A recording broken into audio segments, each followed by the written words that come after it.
I want you all for a minute, if you would, well, only if this applies to you, raise your hands if you have siblings. Okay, now just get them in mind for a moment, would you? Just get your siblings in mind for a moment. Just get all of their uniquenesses and their qualities and their quirks and their idiosyncrasies. Just get them in mind. Aren't they annoying? I mean, right from an early, I have fair dues. I have an elder brother and a younger sister. And right from the moment I can remember having any memory at all, I was always blown away by how different I was from them. I mean, right from didn't you get that? You just were immediately aware of how different you were from your brothers or your sisters. My brother and my sister both happen to be very musical. Me, I seem to have the musical gene surgically removed at birth somehow. I was more athletic than my brother. My sister was more athletic than both of us. In fact, annoying for brothers, but she took her musical ability and her athletic ability and we became a professional ballet dancer for 20 years. That's ballet, not belly dancer. Important distinction, I think, to make clear, but ballet dancer for 20 years. That was ballet, in case you're wondering what that was. That was me doing ballet. She became the dancer, I didn't, as you can see. Other differences slightly less obvious. I think I was more persistent than maybe my brother. He was more conceptual. There were differences in terms of how well we could make someone laugh, what our conceptual ability was, how strategic, just very small differences. And rather like you, I just felt from a very early age that the whole point of my life would be to find ways to identify what my uniquenesses were and figure out ways to employ them. I don't know where that would happen in my life or in my home or in my company, but I just felt as though the whole point of my life was oriented around this discipline. If we can put that one, up, that I would build around my strengths and then find ways to manage around the stuff that I didn't have. I didn't have some of the stuff my brother had, and I didn't have some of the stuff my sister had. And so I've always felt, just from the get-go, whether I would have characterized it just that way, I don't know, but I always felt from an early age I was unique. I would have to find some place in which I could exploit that uniqueness. And I bet most of you, I don't want to speak for all of you, but I bet most of you on some level have felt something like that. You felt some uniqueness in you. You kind of knew it from a very early age. And you probably felt as though the purpose of your life was to figure out where are my strengths and how can I make a contribution around those strengths while managing around the weaknesses that I have. I bet most of you in this room feel that way. But if you do feel that way, I'm here to tell you that you're in a minority. As some of you may know, 7 years ago, I wrote a book, which maybe some of you have read, called Now Discover Your Strengths. In that book, there was a poll. It's one of the beautiful things about working for Gallup is if you had a question, you wouldn't have to sit around arguing about it. You could say, well, let's go ask everybody. Which is a powerful conversation ender over dinner. Let's just go ask everybody. We'll come back tomorrow, I'll tell you the answer. So here was the question that we asked. This is back in 2000. Remember, here's the question we asked everybody. Which do you think will help you be most successful in life? However you define success. Building on your strengths or fixing your weaknesses? Yeah, we know you both got strengths and you've got weaknesses. And if you can't ignore one or the other, but if you're going to come down on one side or the other, which side would you come down on? And we didn't ask everybody. We asked representative samples of the populations of the US, the UK, France, Canada, China, and Japan. So it was a lot of people.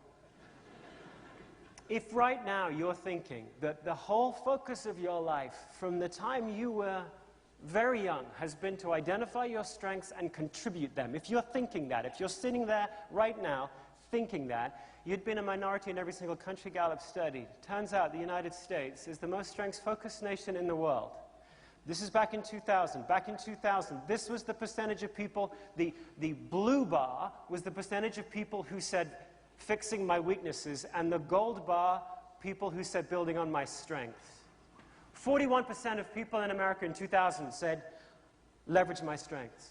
59% of people said fixing my weaknesses. In Britain, where I'm from, that gold bar, 38% of people would bet their career, their success, their contribution, their service, their significance on leveraging their strengths. 38%. Canada, 38%. France, Well, who cares about France? That was a joke. That was a joke. As a little something I flatter myself to call English humor. Some of you may not be familiar with English humor. Some of you may think it's a contradiction in terms. Like English cuisine. But it does exist. It does exist, seriously. If I use it again, if you're listening along and you're thinking, well, was that supposed to be funny? Was it not supposed to be funny? If the hand goes up, if I raise my hand like this, it was hysterical. Okay? Just get the ground rules set. All right? So France, 35% of people said strengths, all the way down to the two least strengths-focused nations in the world, Japan and China. Japan and China, that gold bar in Japan and China is 24%. So 24% of people in those countries would bet their career, their success, their contribution, their service on leveraging their strengths. So, with all apologies to Madonna, it appears we live in a remedial world, right? We live in a world that is fascinated by weaknesses and tends to take strengths for granted. Everywhere you look, we seem to think that excellence, whatever that is just the opposite of failure. If you want to understand excellence, study failure. So, in order to learn about health, we study disease. In order to learn about joy and meaning and fulfillment and wisdom, we study depressed people. In order to learn about, seriously, how to engage our employees, we study the disengaged employees. In order to learn about great marriage, we study divorce. Everywhere you look, we seem to think that good is just the opposite of bad. If you want to get good, study bad and invert it. We're wrong. You study bad and invert it, you get not bad. Right? And that's just different than good or great. I mean, if you study, let's say you studied a bunch of divorced people, you know what you'd find? If you study divorced people, or people that are really unhappily married, let's just leave it at that. Study people that are really unhappily married, you find that unhappily married people argue a lot. I know, shocking, but it's true. It's true. Write this down. No one's writing this down. Write this down. But the strange thing is you study really happily married people and you find they argue just as much. The difference between a great marriage and a not so great marriage is what goes on in the space between the arguments. My point is whatever that is, and I don't know what that is. If my wife were here, she certainly would say I don't know exactly what that is because I'm no expert on marriage. My point is simply that if you wanted to learn about what makes an excellent marriage, you'll learn nothing about it from studying the rotten ones. You only learn about excellence from studying excellence. Well, as some of you know, and some of you have been on this train with me and with others for a while. And in fact, I wrote that book, Now Discover Your Strengths, sort of to fight against this idea that we ought to study failure to learn about excellence, and instead we should study strengths and success to learn about them. And I wrote the first line of the book, of the Now Discover Your Strengths book, the one that was written 7 years ago now, was one of those lines that you write. As a writer, you write it for you. It's sort of to get started. And I wrote this first line for me, sort of to get me going.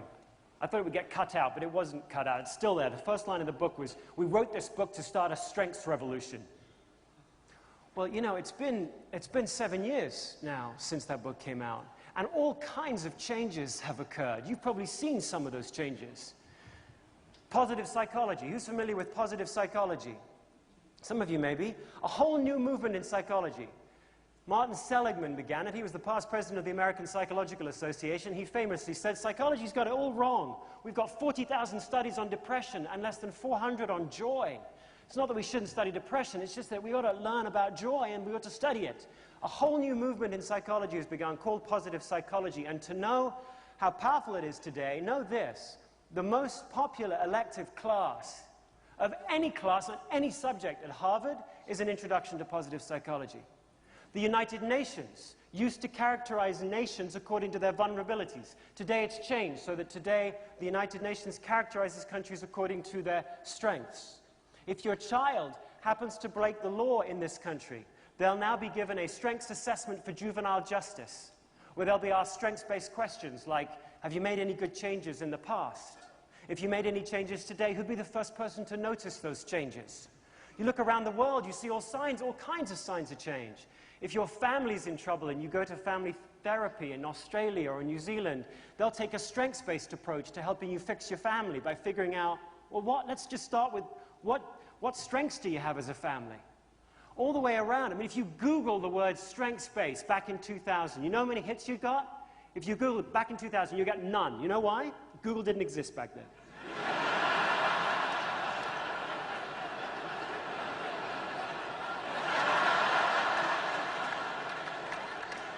Some of you not following along, but that's okay. It's okay. Today, if you Google the word strength space, you get 42 million hits. The world's changing. And I tell you what, if you really wanted to change the world, I mean, if you really wanted to change the world so it was strength-based, not remedial, of course, the place where you'd begin is in schools, wouldn't you? You'd go to schools and you'd try and teach the kids how to think a wee bit differently. Because frankly, by the time I get people like you, you're far too old for me to do anything with. I'm sorry.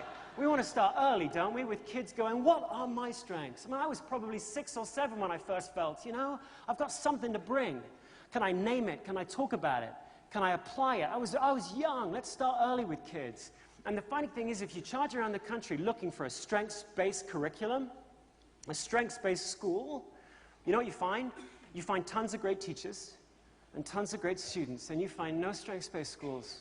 You'll find no strengths-based curriculum. You'll see some signs of it somewhere really early on, sometimes in Montessori, but you don't find strengths-based schools. At least I hadn't, until I came back to my office last October, and I found on my desk a stack of 60 letters, handwritten, from the students of a school in New Jersey.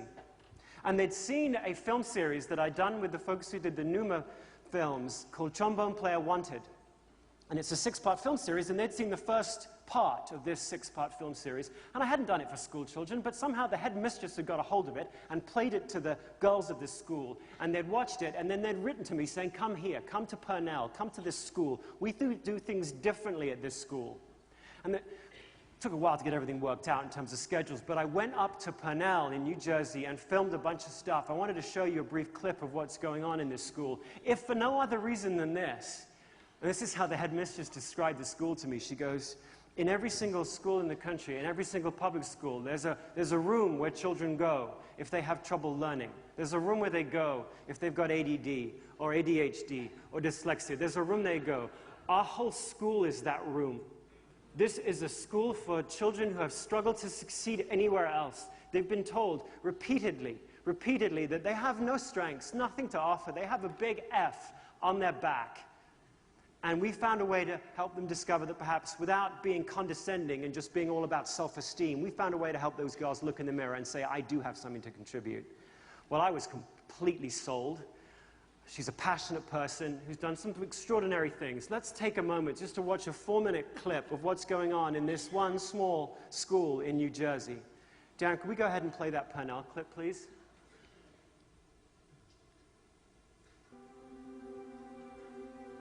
Girls with learning differences are out there growing exponentially. There's 1 in 5 girls out there and boys who are being diagnosed with learning disabilities. They go off, they get testing, and then there's nothing for them to do except fail. Schools to me were just one big maze. You know, I had to find my way out of things. I raised my hand and asked my teacher a question, and it was like he completely ignored me. My last school couldn't find what was wrong. And they also didn't seem to want to commit. They were like, well, maybe you'll catch up later. I didn't feel smart enough or good enough. I was told I was stupid and that I could never get anything done, so I just stopped going altogether. A lot of times when they feel demoralized and their self-esteem starts to go down, they take their strengths and they put them in areas that are not good for them. I just got involved in a lot of life-threatening, risky stuff. I felt lost. My school system would not decide if I was extremely smart or extremely stupid. Like, they would, they noticed that I was really excelling, like 1st grade, and they put me in the gifted and talented program. Right after that, they put me on Ritalin because I wasn't paying attention in class because I was bored. What do you think would have happened to you if you hadn't come here? I would either be living in my house and never leaving, like never going to school, drop out, or I'd be dead. You think it'd be that? Yes. I'm 98% sure that I would not be here living anymore. When are people going to stop and say, isn't there something wrong with our system? We might be doing something wrong. We should be finding ways to identify the strength, isolate it, and build on it. So, if you're going to focus on what they do well and what they do right, you might not be spending so much time, energy, and money trying to refocus on what everybody's doing wrong. So we took that idea and we developed this program with it called the Affinities program. We have affinities so you can learn more about yourself and what you're good at. And I think it's a great thing. I'm sure a lot of people agree. It's a great thing. It's like a spark point. You put what you love to do, what you're good at. Bam, there's a fire. You got it. It's good if you know, but isn't it great if everyone knows what your strengths are here? So we have this thing called Affinities Wednesdays. And what happens is the girls say, I want to be in this. Then we sit down and we figure out what their strengths are and what their affinities are, what they like doing, as well as what they're good at doing and what they're strong at. And we combine those together, we put it in a presentation in front of the whole school and bring the girl up on stage. Today, we're going to be talking about Tracy Lehrfeld's strengths. We asked girls, who wants to do this? Very dependable. All of them. Every one of them wanted to get up there and do it. Everyone has strengths. They are skills we possess and use every day, but we don't often reflect on them. Girls have said, I don't know how I can get up there with all my strengths and not have kids just make fun of me. And that's what we said, that's the culture change, what we're going to do here. We're going to say, guess what? Claudia's competitive and she's an achiever, and she wants to win the award at the end of the year, and we're going to support her in that effort. The entire school can see what your strengths are, what you like to do, what you're good at. We're asking kids to have a whole different paradigm than their parents have or than other people have about how they think about other people. You know the feeling you get when you play a song that you really like and you get that like, yeah feeling? I actually get that from my job. And I think if everyone could have that, if every person could have that, this would be a different world. I want that for these girls. Isn't that awesome?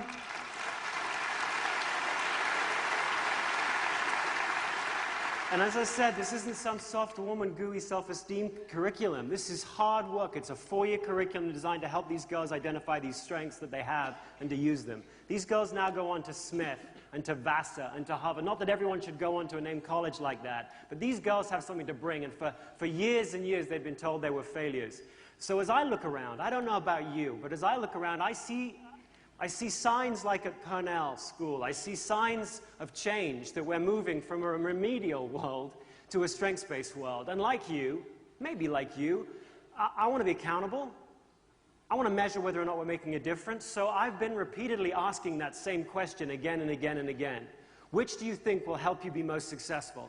And it's been, 6, 7 years now. So now, after 6 years, this was in 2006, after all this great work, this was the poll in December. Today, this is the number of people in the US anyway, in 2006, who build on their strengths. So it's nice to know I'm making a difference. Actually, we've just been redoing the poll every 6 months, so about 3 weeks ago we did it again for the US. And now, here's where we are today. This is 2007. So we're back to exactly where we were back in 2000. In fact, never has one person had such measurable proof of his own irrelevance as I have this year. I mean, this is fun and everything, guys, but we're not making a difference. For those of you that think that you need to put your strengths in play to make your contribution to the world, remember, you're in a minority. Any person you bring on board into your church or onto your team or into your company is probably going to come from the blue bar, not the gold bar. They're probably going to make your team just a wee bit more remedial than they were before. But I tell you what, if you want to know whether or not you're living in a remedial world or you're leading a remedial team or a strengths-based team, you wouldn't just ask what people believe, would you? You'd ask what they do. You'd ask what percentage of a typical, here's actually the question. Let's just put that up. This is the question that we asked. What percentage of a typical day do you spend playing to your strengths? Don't put it up yet. Let's just hold it right there. Just hold it right there for a second. What percentage of a typical day do you spend playing to your strengths? Now, the context for this, right? The context for this is a world in which everybody says people are our greatest asset. People are our greatest asset. And the reason they say that, of course, is the value of most everybody in this room and everybody that you lead, the value of everybody lies between their ears, doesn't it? Your value, my value, lies in our creativity, innovation, good judgment, persistence, all that stuff. That's why you're such an asset, because if you leave, you take it all with you. You take it away from the team. That's why you're such an asset, because your value lies in your creativity, your innovation, your good judgment. But, none of you are creative, or innovative, or resilient in every single aspect of your role in life, are you? Come on, there's some aspects of the role that you're playing right now, not someone else's role. There's some aspects of the role you're playing right now where you aren't really very creative at all, are you? There are some aspects of your role where your first idea is not only your best idea, it's your only idea.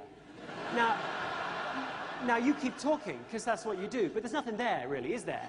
And we all sort of know that. There's a part of your job where your life where you're wafer thin, or wafer thin, to quote Monty Python, where you're wafer thin, right?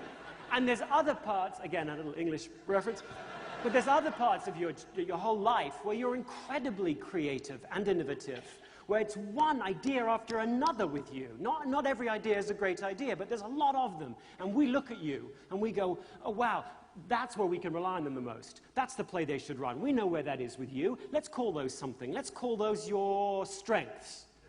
Shall we? Okay, so when somebody says people are our greatest asset, that's not quite right, is it? What we really mean is people's strengths are our greatest asset, right? So with that in mind, what percentage of a typical day do you spend playing to your strengths? All right, that's the percentage in 05 of people who say most of the time. That's the percentage in 06, and that's the percentage in 07. And that's a tragedy. I'm not saying this happens everywhere. We've got, I know, a number of people here, 100 or so, from Chick-fil-A. If you go to the best restaurants at Chick-fil-A and ask that very question, there are some restaurants where 83, 84% of people strongly say that they play to their strengths most of the day. If I went into some of your teams, I bet there are some leaders in this room where I ask that very question, what percentage of a typical day do you spend playing to your strengths? And 80% of people would say most of the time. And there are perhaps some teams that you lead in this room where nobody would. But right now, we're at 12%. All of you felt when you were young, I bet, something like I felt. You felt special or unique or distinct, and you wanted to put that to work. You wanted to put your strengths to work.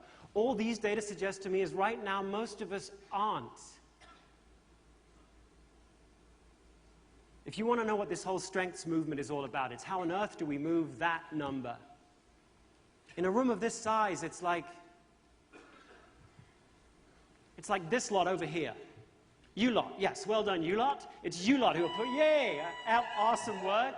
Everybody else, sorry. We're not seeing the best of you. How do you move that number? As leaders, how do you move that number so that you really do get a chance to see the best of each person? I'd suggest there's two ways. First, as leaders, you could change your people systems. You could change the way you invite people onto your teams. You could change the way you talk to your people about their performance. You could change the way you do succession planning within your organization, your company, your church. You could change the systems. But I wouldn't suggest you start there. I would suggest you start here with self. After all, the airlines, they say a lot of daft stuff, don't they? But one of the truly smart things the airlines say, and they say it all the time, is this. They say, put your own oxygen mask on first before you charge around trying to help everybody else, right? So here's the question for us for the rest of the time that we have together. Are you one of the 12%? Are you one of the 12% that play to your strengths most of the time in life? And if you aren't, how'd you get to be? Are you one of the 12%? There's something special and unique and distinct and powerful about you. Are we seeing it? Are you one of the 12%? And if you aren't, how'd you get to be? Some of you may not be. Not because you don't know what to do, but because you believe the wrong things. I'd like to at least have you consider that what's stopping so many of us from putting our best foot forward, if you like, from putting our strengths forward every day, is that not that our leader doesn't let us, or our job puts us in a box, or some other external thing. It might be that we believe the wrong stuff. Here are 3 myths 3 myths that you need to look full in the face and blow up and install in their place 3 strengths-based truths. Here's the first one. Here's the first myth. As you grow, your personality changes. Most of us do believe that as you grow, your personality changes. 66% of us, in America anyway, believe that. And who wouldn't? As you grow, you put away the stuff that was childish of yours, you acquire more breadth, more balance, more experience, you become an adult. And we love stories of transformation like that. The Scrooge-like story, where people, they start off dumb and poor and they end up smart and rich. We love stories of transformation like that, and they make great stories. But remember, they're just stories. The truth is this. Let's have that truth up now, if you would. Thanks. The truth is, as you grow, you become more and more and more of who you already are. And if you don't believe that, just go to a high school reunion. It's the same people, isn't it? It's the same people. If I were to give you a personality test, any personality test, once a decade for the next 50 years, the most surprising discovery would be just how consistent your results would be across time. There are some small changes around the edges, but what's most amazing about giving someone a personality test over the course of their life is just how consistent it is. But most of us don't need personality tests to make that point. And most of us don't need to go to high school reunions. Most of us have kids. And our kids make the point, don't they? I mean, I got a couple. They're odd. My son, and they're differently odd, and it's kind of weird. They came out different, and they stayed different. My son, Jack, is, Jack's now, what, 6 years old. But already I know a lot about Jack. I know he's an incredibly structured person. This is the kid that won't close the fridge door unless the ketchup is turned so the label's facing out. This is the kid who, as I'm pushing a cart down the corridor in an airport, and he's walking beside me, I say, "Hey, Jack, jump on the cart. I'll push you around. It'll be great." This is the kid who very solemnly points to the little picture of the kid on the cart with the big red X through it.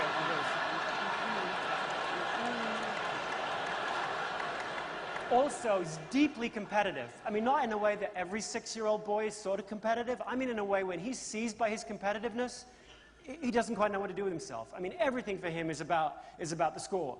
He learned to read so he could figure out he's an Angels fan. I don't know why, he's a California Angels fan. So he would learn to read to figure out who was winning the games.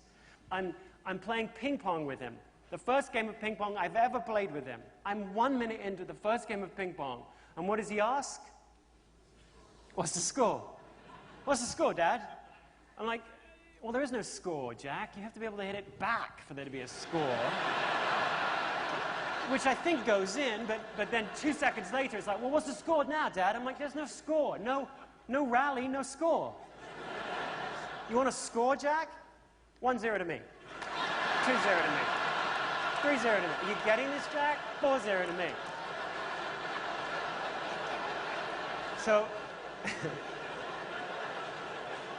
Kid's going to be in therapy for a while.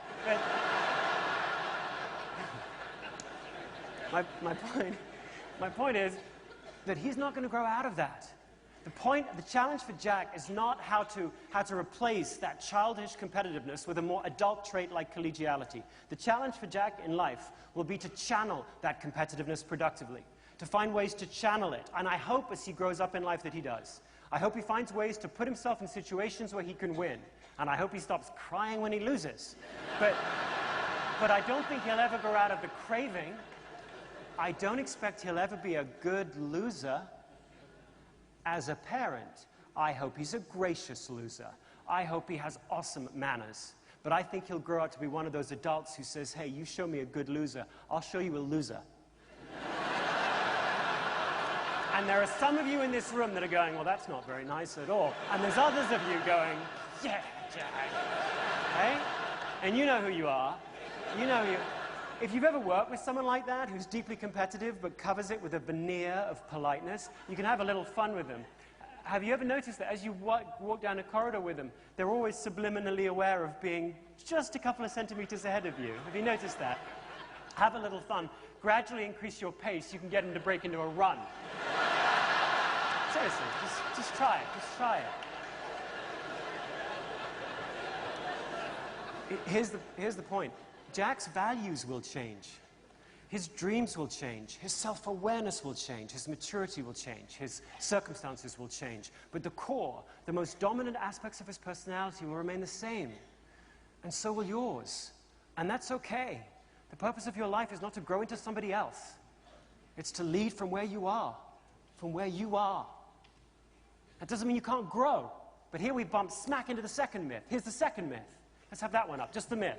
The myth is that you'll grow most where you're weakest.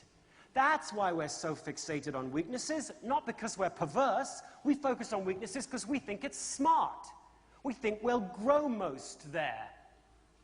Hands up if you're a parent. Hands up if you're a parent. Okay, you're part of the problem. Gallup asked this question. Some of you are familiar with it, but here is the question. Your child comes home with the following grades. English, A. Social studies, A. Biology, C. Algebra, F. And here's the question. Which grade deserves the most attention from you? The question didn't say, if you pick one grade, you must ignore all other grades. The question just said, hey, look, as a parent, you only have one thing to invest in your child, your time. So where are you going to spend most of it? And we asked that question, Gallup did, in the US, the UK, France, Canada, China, and Japan. Every single country, more than 70% of parents would say the F. We're raising a whole generation of kids who are being characterized by the people who love them the most, by who they aren't, rather than by who they are. Now, the point isn't here that you should ignore the F. You can't ignore the F. Your child can't fail the class, just like you can't ignore your own weaknesses. You can't. But that wasn't the question. The question is, where would you grow the most? You need to live by this truth. Let's have this truth up here. It's an obvious one. You'll grow most where you're already strong. That's why Tiger Woods is rebuilding his swing, because he's already got the best one on the tour. That's why when you take Shaquille O'Neal, the basketball player, who, by the way, has a glaring weakness, what is it? Free throws. That's why when he joined the LA Lakers, they said, we're going to stop working on free throws, and we're going to work on your play in the paint, under the basket. And he said, I'm already the best in the league. And they said, but you could be the best ever, and you're not yet. And he won the scoring title 3 years in a row. The Lakers happened to win the title 3 years in a row. And oh, by the way, his free throw percentage jumped 20 points. He went from terrible to really bad, but it got better. And that's, I mean, if you think about what a strengths-based conversation is like as a leader or as a parent. What's your name? Sue? Susan. So if I'm saying to Susan, let's say I'm a leader of Susan, and I figure out that she's a focused person. When everyone else is losing their head, she can stay focused, she can stay on track. By focusing on strengths, I don't mean that you go, hey Susan, jolly well done for being focused. You carry on with your focusy self. But I don't do that. I'm going, that's not a strengths-based conversation. A strengths-based one is where you go, hey Susan, all right, I'm going to find out ways you can put yourself in situations where you can use that. What situations can we put you in which will challenge you to be even better than you are right now? What skills can you learn that will sharpen that strength of yours? How can you teach that strength of yours to others? If this is the best you got, Susan, bring it, bring it. I mean, if that strengths-based conversation, if you've ever had one, is very demanding, isn't it? It says, hey, you're good. You could be awesome, and you're not quite yet. Let's step it up. You're the best in the league, Susan. You could be the best ever. Bring it. Now, that's much more challenging for me, because I've got to figure out creative ideas, because you're already good. But that's what leadership's all about. It's not about fixing all your weaknesses. It's about saying, step it up. Oh, and by the way, Susan, if you've got some areas that are Fs, I mean, let's go back to your child for a second. If your child's getting an F in math, there are 2 reasons why they're getting an F. One is they're bad at math. The second is they're really good at math and badly taught. Either way, the way to solve the F is through the A's. You sit down and you talk with your child about the A's, not to pat them on the head, jolly well done, Susan, but to say, hey, why are you interested in those subjects? Why are you so intrigued by those subjects? Why did you learn so much in those subjects? Is it the way you're taught? All the answers you get from that will help you with the F's. Live by that second truth. You'll grow the most where you're strongest. Doesn't mean you don't address your weaknesses. Address them. Just don't call them areas of opportunity. They're not. They're areas of least opportunity. Every one of you in this room have got places where you can grow, but you'll grow most where you're already strong. It's counterintuitive. Now, some of you might go, well, I'd love to do that. I'd love to build a team like that. I'd love to live my life that way. I'd love to be one of the 12%, but I can't, because I work as part of a team. And the team needs me to put aside my strengths for the benefit of the team. Because remember, there's no I in team. I've got to put aside me for the benefit of the team. Isn't that the right, the most honorable thing to do? No. It's the third myth. Let's have that up there. It's the third myth, that a great team member just puts their strengths aside and does whatever it takes to help the team.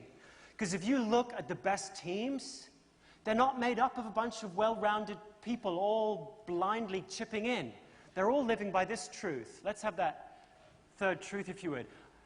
They're all made up of individuals who've bothered to take themselves seriously enough to say, this is where my strengths are, and this is how I can volunteer them to this team. And then I've tried to find people who are strengthened by the very things that weaken me. So the team has become well-rounded precisely because each individual in it isn't. Your chief responsibility as a team member is not some bland chipping inness. What the team needs to know from you is, where are your shoulders broadest? Where can we rely on you the most? What plays can you always run? We need to know that from you, because we can't see through the color of your skin or your sex or your age or your nationality. We can't see inside you. You can. We need to know that from you. And of course, sometimes you're going to have to chip outside your strength zone. But most of the time, we need you to volunteer your strengths to us. If you want to have the best example of a person who's lived their life this way, think recently of Warren Buffett. Remember, he did something really weird last June, didn't he? He gave away $31 billion, which is a little odd. So he held a press conference to explain why he gave it to the Bill and Melinda Gates Foundation. And do you remember this? He had two answers when somebody said, why'd you do it? He had two answers. One was really predictable, the other was just bizarre. The predictable one was this. He said, because they can give it away better than I can. Typical, pragmatic Buffett answer, right? They are better than me at that, therefore they get the money. And if he'd have left it at that, we'd have chalked it up to Buffett wisdom and off we'd have gone. But he didn't leave it at that. He couldn't. He said, besides, philanthropy is no fun for me. Okay, who says that? I mean, some of us may occasionally think that, but who actually comes out and says that? Who says it's way more fun squeezing one more little ounce of profit out of my companies than it is to increase child inoculation rates around the world? That is tedious and boring, but that, I mean, who says that? Now, you might not think there are any pressures, any social pressures on a billionaire, but one of the pressures on a billionaire is you better find a cause. Well, what he was saying is, I don't have any causes. But think about it. In saying that, he wasn't dismissing or disrespecting the goals of philanthropy. He was saying something much more sophisticated and much more dangerous, much more difficult to grab your head around and actually say out loud. He was saying, look, I so respect the goals of philanthropy, they can't be entrusted to a guy like me. That's leadership. So, if you wanted to become one of those 12%, one of the first things you've got to do is look at those three myths full in the face, blow them up, and put those three truths in their place. As you grow, you become more and more and more who you already are. You'll grow most where you're already strong. And what your team needs of you most of all is for you to take yourself seriously enough to figure out where you can volunteer your best to the team. And the funny thing is, if you can live by those truths, most of us anyway, aren't that far off from becoming one of the 12%. I'm not saying you believe this, but one of the cliches would be that for most of us to have the ideal life, our ideal life is far from the one we're living now. Our ideal life is one where we live in a log cabin in the hills of Oregon, disturbed only by the whinnying of our horse and the scent of the wet trees outside. Maybe that's me. With some special faraway life that's not ours. But weirdly, if you actually ask people, what is your ideal job?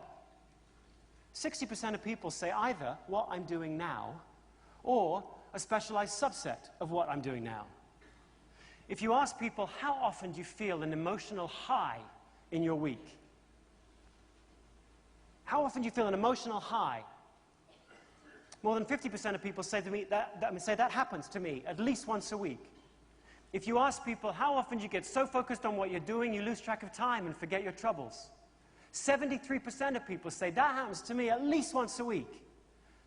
So if you wanted to boil this whole strengths revolution down to size, it would be, how do you go from using your strengths in life about once a week, which let's say between 65 and 75% of us say at least once a week. How do you go from using your strengths once a week, where 65% of us do, to most of the time, where 12% of us do? How do you go from once a week to most of the time? I would suggest that if you're going to do that, first you need to believe the right things, but then there are 3 skills you need to learn how to do. This afternoon we don't have time to cover all of them in detail. I'll cover one in detail, but there are 3, and without sounding too Oprah-esque, that's why I wrote the book, so that you could learn the 3 skills. That was a bit Oprah-esque, but I didn't know what else to say. Here are the 3 skills. First, you need to this is going to sound obvious. You need to identify what your strengths are. And most of us are just rotten at that. I've interviewed thousands and thousands of people on the question, describe your strengths. And you know the most common answer? You want to know by far the most common answer? I like working with people. Yes, I do. I am a people person. Yes, I am. People and me, we're like that, we are. We're like that, people and me. No mention of which people. No mention of what you're doing with the people. Are you selling to them? Are you serving them? Are you saving them? What are you doing with the people? Just people. Me and people. You got to get specific. I'm going to spend a wee bit of time on that issue. And it's not just if you take a personality test like StrengthsFinder or Myers-Briggs. You got to get more vivid than that even. But that's the first thing. What are your strengths? Second, you got to change something. Each week, put together a strong week plan. No pun intended. Week, W-E-E-K. A strong week plan. Each week, you should have 2 things you're going to do to push your time toward your strengths and away from those things that weaken you. Each week, push your time toward your strengths. Think of the most effective people you know. Just get them in your head for a minute.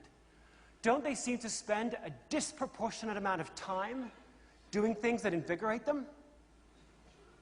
Well, that didn't happen by accident. They didn't just happen upon the perfect job. They gradually, each week, deliberately tilted their playing field and pushed their time deliberately towards certain activities and away from others. They made the best of their job into most of their job. You should do the same. Each week, put together a strong week plan. Third, you need to be able to talk about your strengths without bragging and your weaknesses without whining. You've got to be able to talk about your strengths in a persuasive enough way to get people around you to want to help you do what you want to do, which is build your job around the best of you. And that's hard. Most of the time when we say we have a strength, it sounds like we're boasting. Hi, I have empathy. Yes, I do. Empathy. I'm strategic. Yes, I am. I'm just I don't know where it came from. I'm just strategic. Oh, you're not? Oh dear. I am. Right? And how about your weaknesses? It's hard to talk about your weaknesses without sounding like you're a whiner. I mean, for those of you that are leaders, many of you obviously are, it's hard to walk in. By the time you're a leader, you're supposed to be well-nigh perfect, aren't you? It's hard to walk into a situation and go, you know what, I'm a leader, but I have no vision at all. Just can't see anything out there. It's crazy. And yet there are some leaders, I mean, if you think about the presidential candidates that are going to run for the President of the United States, they couldn't be any more different. Some of them have vision, some of them are great managers, some of them are conceptual, some of them are less conceptual, some of them are very energetic, some of them are more strategic than energetic. Every one of them will be a wee bit different. But it's a brave leader who can figure out a way to say, I am weakened by this activity, and not sound like a whiner. Now, again, I don't have time to go through every one of those 3 skills, but let's start with the first one. What are your strengths? What are your strengths? Yes, you can take personality profiles. Absolutely. Take StrengthsFinder if you haven't. Take Myers-Briggs if you haven't. Take DISC if you haven't. Those are all very good mind preparers. They get you thinking a bit about who you are and what you bring. But if I wanted to get any one of you to identify your strengths, here's what I'd get you to do. I would say do this. Take a blank, and I would encourage you to do exactly this next week. And this isn't hard. You've just never done it before. Take a blank sheet of paper around with you, or a blank pad, and draw a line down the middle of the page.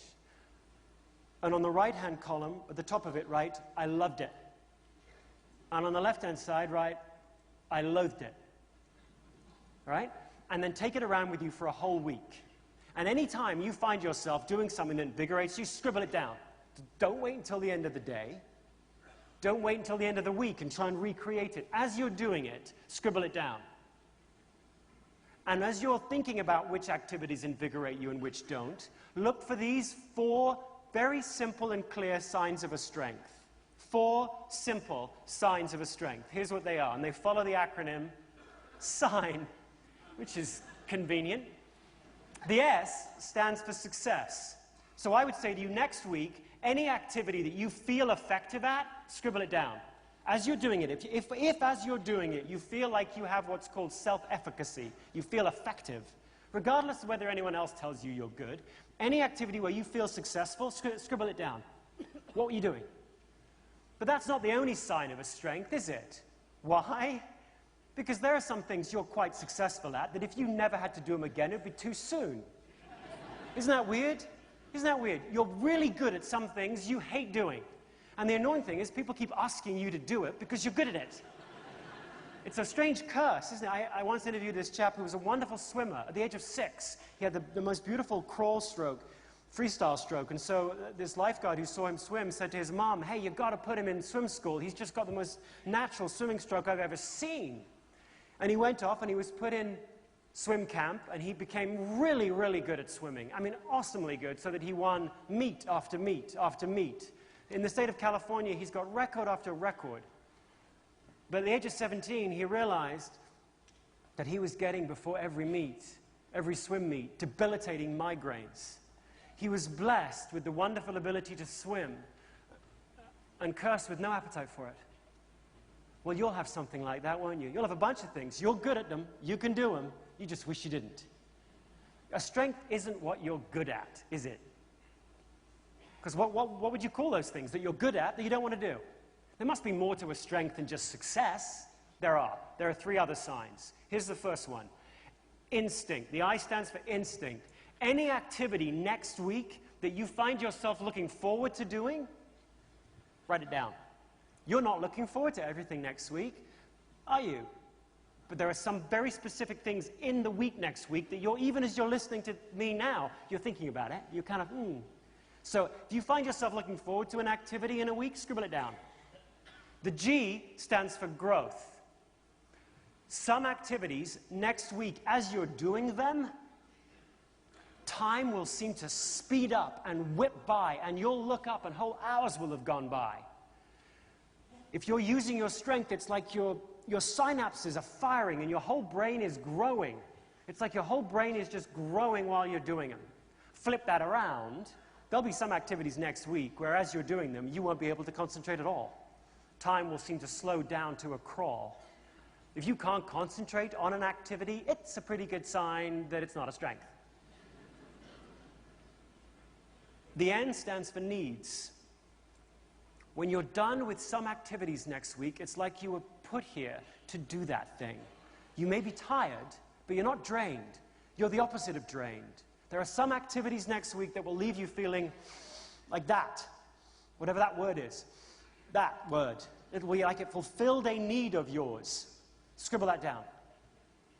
Go through, seriously, go through a whole week just capturing those specific activities that make you feel, while you're doing them, you feel effective. Before you do them, you look forward to doing them. While you're doing them, you can concentrate like your whole brain is firing and growing.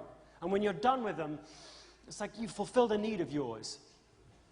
You need to pay extraordinarily close attention to how certain activities in a week make you feel.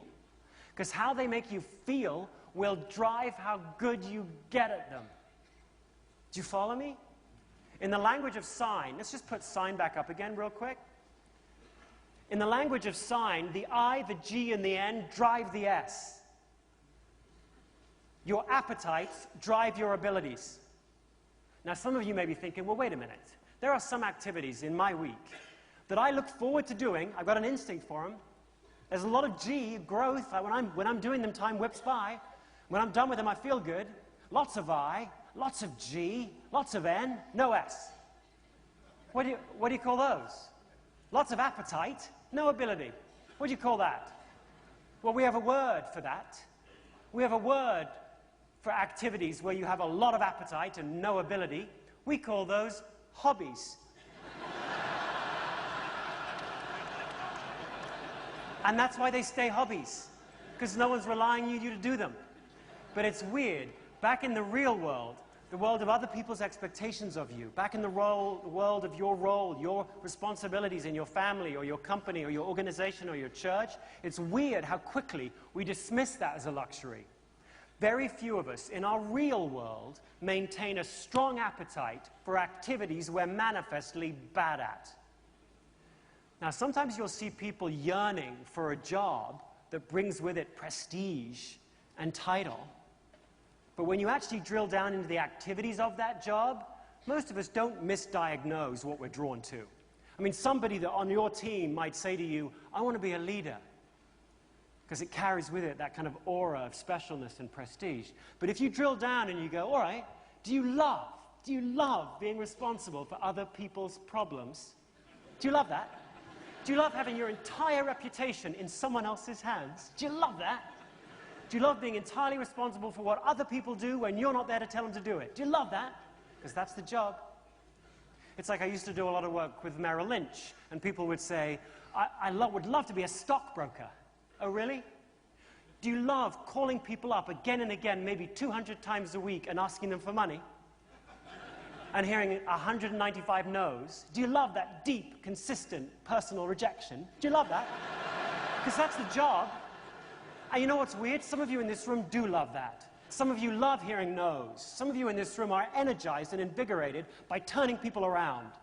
Some of you hate it. But it's weird. Back in the real world, very few people misdiagnose what they're drawn to. So next week, seriously, do this. Tease apart your week. Look for those 4 signs and write down the activities that you get. By the end of the week, you'll have about 12 to 15 I loved it's, and 12 to 15 I loathed it's. And here's what I would encourage you to do. Look at the I loved it column and pick your 3 strongest, the ones that just blew you away before you did them. And then write 3 strength statements. 3 statements that are written by you in your handwriting, in your language, that begin with the phrase, I feel strong when. Because a strength is not what you're good at. A strength is an activity that makes you feel strong. Your strengths are those activities that make you feel strong. Here's an example. When I went through it, one of the top activities I'd written down was, I loved interviewing Rosa. Rosa was a housekeeping supervisor for Hampton Inn, at the LAX Hampton Inn. But she was excellent at her job. There's 1,300 Hampton Inns. She was the best executive housekeeper they had. And I was sitting down in the break room asking her why she was so good at what she did. Again, this might sound incredibly tedious to you, but for me, all of the different signs of a strength were there. I felt effective at it. Before I talked to her, I looked forward to doing it. While we were doing it, time whipped by, and when I was done with it, I was all kind of tingly. I mean, it's weird. So out of that, I'm looking at that, and I go, all right, I will write a strength statement from this. And this is what it became. Let's put that up. I feel strong when I interview someone who excels at his job and explore why he excels. Now, when you look at that, I don't know, maybe that's boring to you. Maybe that doesn't move you at all. And that often happens with strength statements. Other people look at them, they're not very exciting. But I look at that, that rocks my world. When I look at that statement, that is incredibly powerfully clarifying for me. Emotion created it. When I read that, it helps me see what I'm supposed to do in the world. That's one of the wonderful things about defining a strength this way, is that is that you are the authority on your strengths. You are the authority on what makes you feel strong. If you define a strength as an activity that you're good at, then the person least qualified to identify them is you. So from a very early age, you were taught not to trust your own instincts about your strengths, weren't you? You were taught to look to your teachers to confirm whether you had a strength or not, or your parents, or your manager at work. Yes, you have a strength. No, you don't. You weren't to be trusted. You would either be too hard on yourself or too generous, depending on how fragile your ego was. But if a strength is an activity that makes you feel strong, then no one knows them better than you do. When I get done at the end of the week, let's put that back up, and I go, I feel strong when I interview someone who excels at their job and explore why they excel. No one can come to me and go, no, you don't. They can say to me, there's a better way to do that, Marcus. Here are better questions to ask. Here's a better way to write up what you found. Here's a better way to incorporate that into a book or they can say all that. That is great performance feedback, and I should be open to it.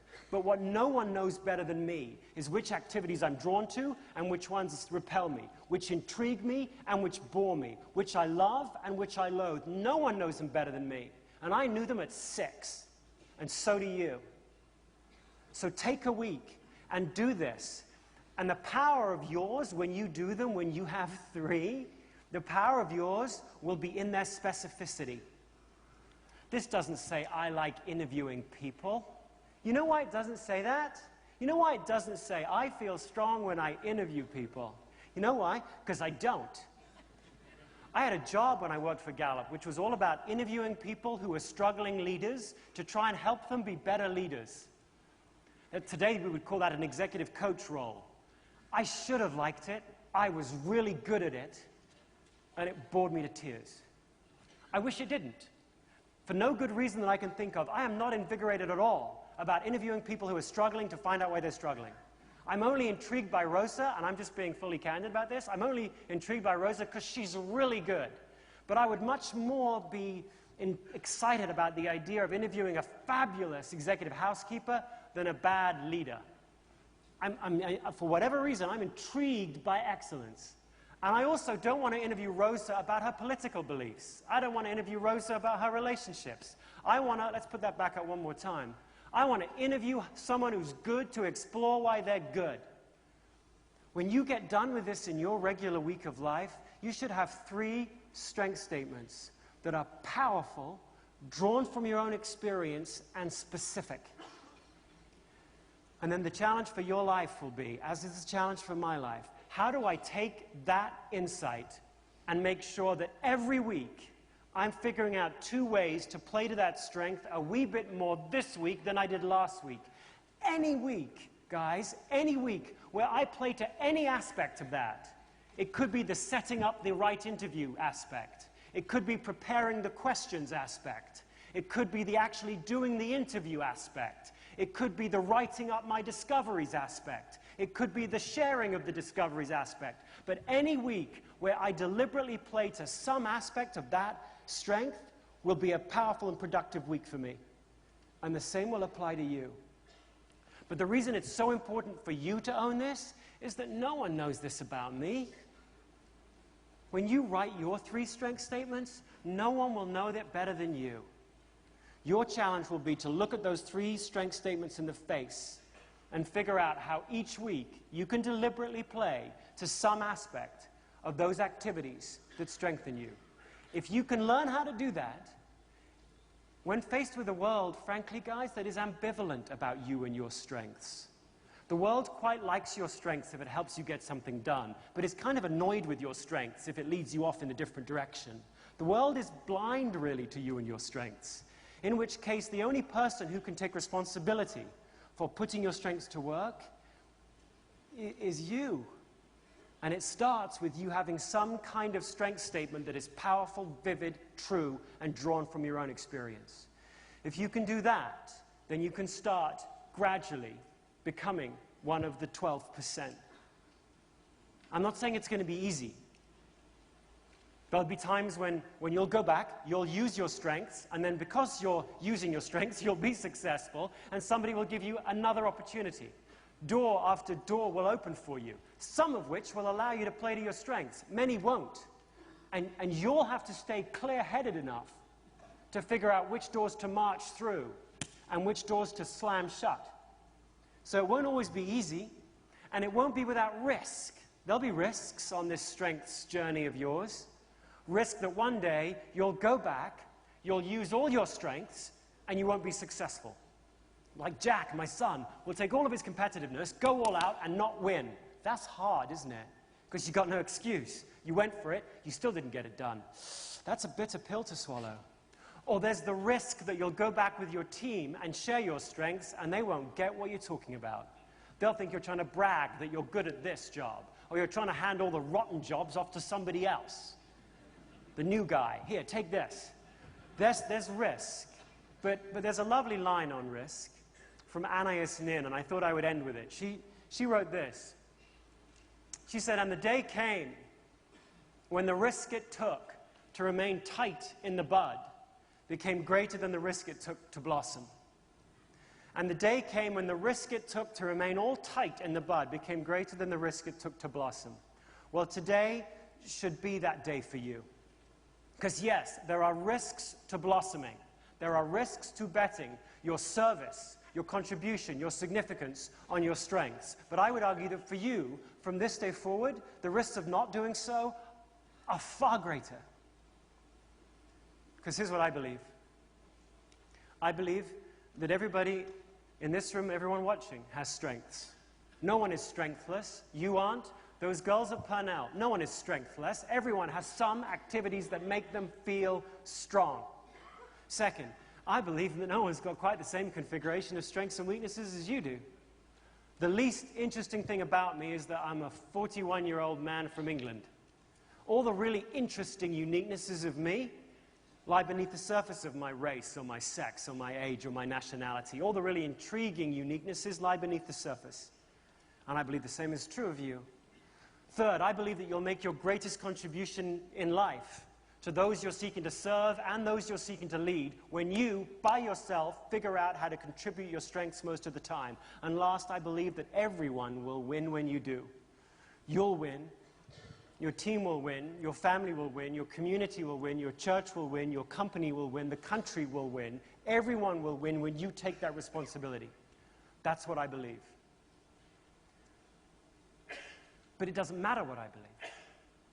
You've just seen the data. It clearly doesn't matter what I believe.